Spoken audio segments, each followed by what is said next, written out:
네. 나이는 굉장히 앳되게 들리는데 큰 아파트를, 좋은 아파트를 보고 계시네요?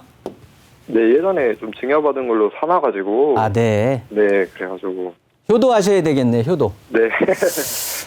보시면 일단은 첫 번째 고민은 지금 그 초원 부영 아파트. 네네. 네, 부영 아파트를 추가 보유를 하는 게 나을지 아니면 네네. 갈아타기를 하는 게 나을지에 대한 고민이에요. 네. 이렇게 보시면 될 것 같아요. 이쪽에 이제 초원 부영 아파트를 평촌이잖아요. 네, 맞아요. 평촌 굉장히 살기 좋거든요. 제 네. 지인도 평촌에 지금 살고 계시는 분이 있는데, 같은 주거 비용 대비 굉장히 어떤 주거 환경이라든가 특히나 교육 이런 쪽으로 너무 마음에 든다고 네. 움직이지를 않으시는 거예요, 도통.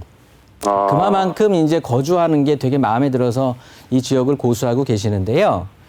지금 우리 시청자분이 말씀하셨듯이 맞습니다. 요 오른쪽으로 가면은 이제 인덕원에 대한 호재가 있잖아요.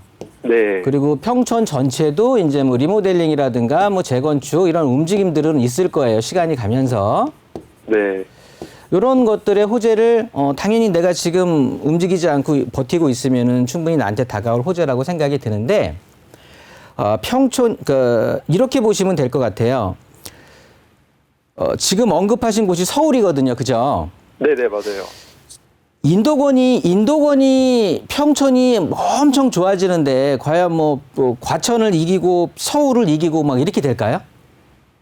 아, 그렇게는 못. 그렇게는 안 되겠죠. 네. 지금 현재 있는 상황에서 좀 더 나은 조건으로 바뀌는 건 분명한데, 그렇게 된다라고 해서, 그러니까 제 말은 이거예요. 초원 부영 아파트가 예를 들어서 쭉 걸어가고 있을 때 서울에 지금 언급하신 지역들이 굉장히 예전에는 중저가 아파트들이었는데 이제는 중가 조금 이상의 아파트들이거든요.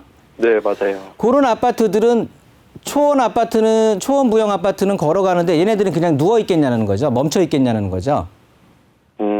당연히 네. 룸 자체를 서울에서 가격을 이만큼 룸을 끌어줘야 인도권이라든가 평촌이 발달을 했을 때 그 가격이 더 올라올 수 있는 그 룸을 챙겨주는 게 서울 기준인 거예요. 아. 서울에서는 강남 3구가 기준이 되겠고요.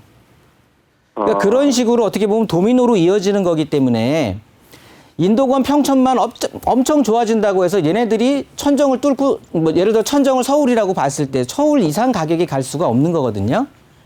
네. 그러니까 얘네들이 1억 올라가면 서울도 안 올라도 1억은 올라가는 거예요. 차라리 조금 더 오르겠죠. 이제 그렇게 되시는 그런 어떤 의미로 판단을 한다고 하면 당연히 지금보다는 인도권이 훨씬 교통의 중심이 되고 평촌도 굉장히 더 좋아지겠죠. 어차피 시간이 지나는 거니까.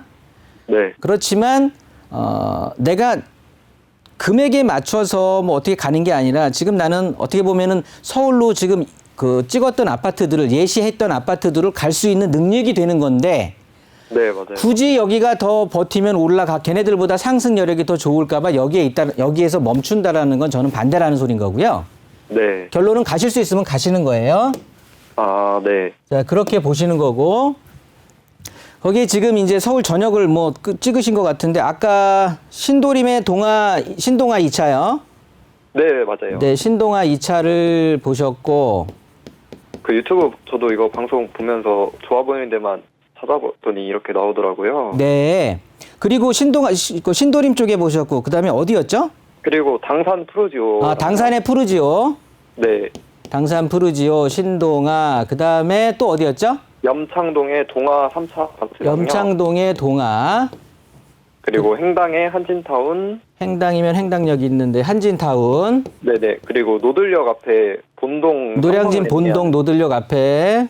예, 삼성레미안. 다 가격대가 비슷해가지고. 네. 이렇게 5개 아파트 보시는 거예요? 네네네. 아, 좋습니다. 다른 데 더 좋은 데 있으면은 뭐 상관없는데 일단 네. 제가 찾아본 가격대가 이 정도가 되더라고요. 이 아파트들의 지금 상황이 거의 똑같아요. 아. 그래서 가격들이 아마 비슷할 거예요. 보면은 그러면 이렇게 한번 보시자고요. 저는 그냥 눈에 들어오는 게 네네. 지금 눈에 들어오는 게 이쪽에 보면 당산. 네. 당산에 있는 삼성 레미안이라고 하셨나요? 당산은 푸르지오요. 푸르지오. 네네. 그러니까 당산에 있는 당산 푸르지오. 네. 이 아파트하고 그다음에 요거 행당 네, 맞아요. 요거 한진이라고 그러셨죠? 네, 한진타운. 한진 아파트. 요 두 아파트가 저는 좀 눈에 들어오거든요.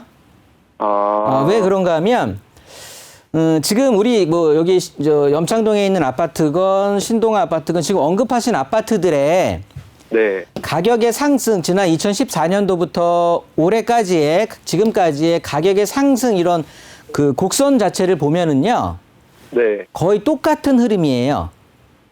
2016년까지 서울의 아파트가 평균 이제 시작이 된 게 2014년부터 가격이 뛰기 시작을 했거든요. 네. 근데 우리네들 지금 언급하신 아파트들이 본격적으로 상승한 게 2018년 정도부터 확실하게 눈에 띌 정도로 상승을 했거든요. 네. 그래서 2018년, 19년, 20년 이때 굉장히 많이 올라온 아파트들이에요. 지금 보시는 아파트들이. 네. 그 소리가 뭐냐? 서울에 먼저 가격이 뛰는 아파트들이 쫙 선도에 나가주고 나서 그 다음에 이제 우리 중저가에 있는 아파트들이 뛸 때 그때 이제 비로소 관심을 받았던 아파트들이에요. 그러니까 선도 아파트한테는 조금 밀리는 아파트가 되겠죠. 네. 그렇지만 서울의 여느 아파트보다는 또 하여튼 중간짜리는 차지하고 있는 아파트들인데 그러다 보니까 더 선택하기가 쉽지가 않은 거예요. 네. 왜냐하면 상황 자체가 비슷하니까. 그런데 관심을 가져볼 건 전체적인 지역에 어떻게 보면 중심되는 걸 좀 보시면 좋을 것 같고요. 그 중심은 이제 일자리 따라가는 거예요.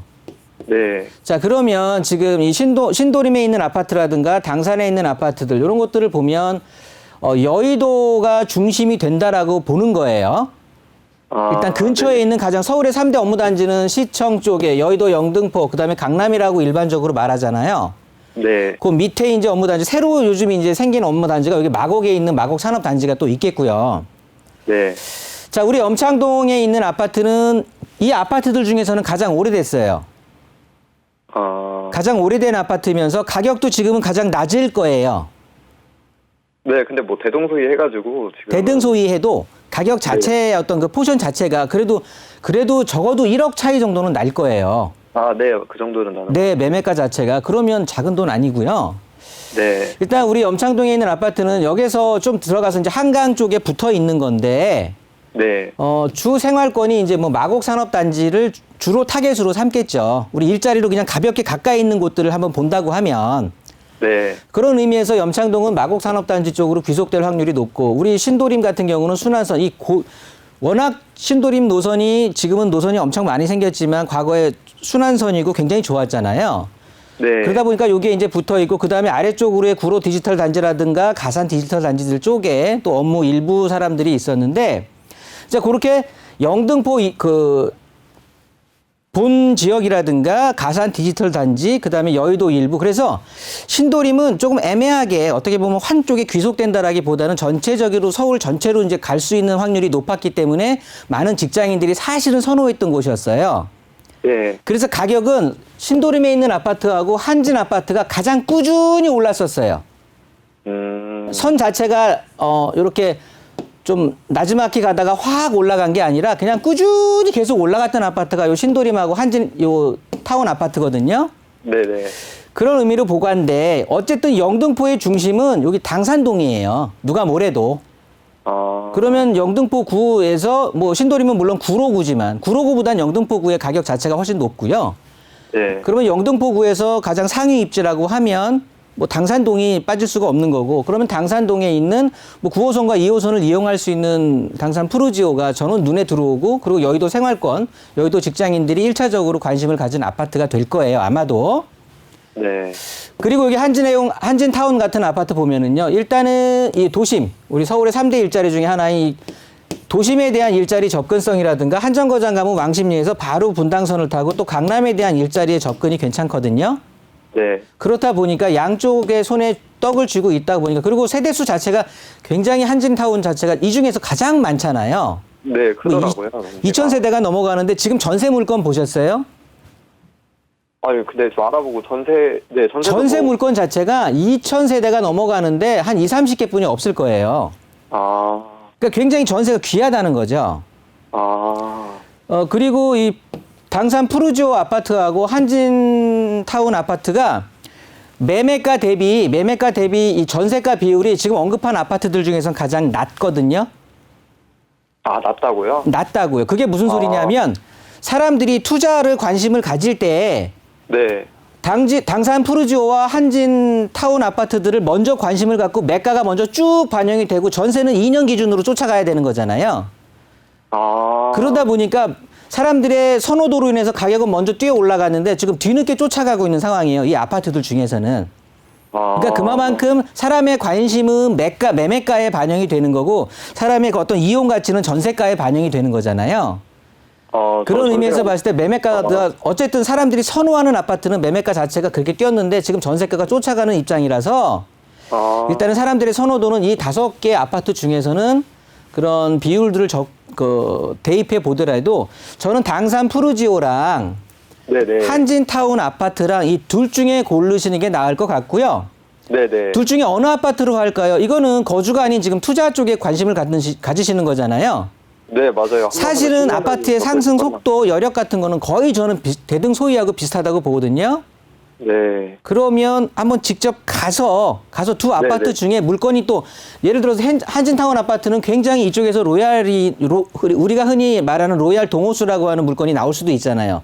네, 맞아요. 컨디션이 또 좋은 게 나올 수가 있고 그렇게 컨디션을 보고 실제 내가 거주하는 게 아니니까 그런 쪽에 가서 한번 물건을 고르시면 어차피 내가 투자로 수익률을 보는 건 거의 비슷할 것 같아요. 아. 요렇게 한번 투자 전략을 세워보시는 게 좋겠다고 좀 판단이 되거든요. 아. 네, 요렇게 좀 정리하는 걸로 할게요.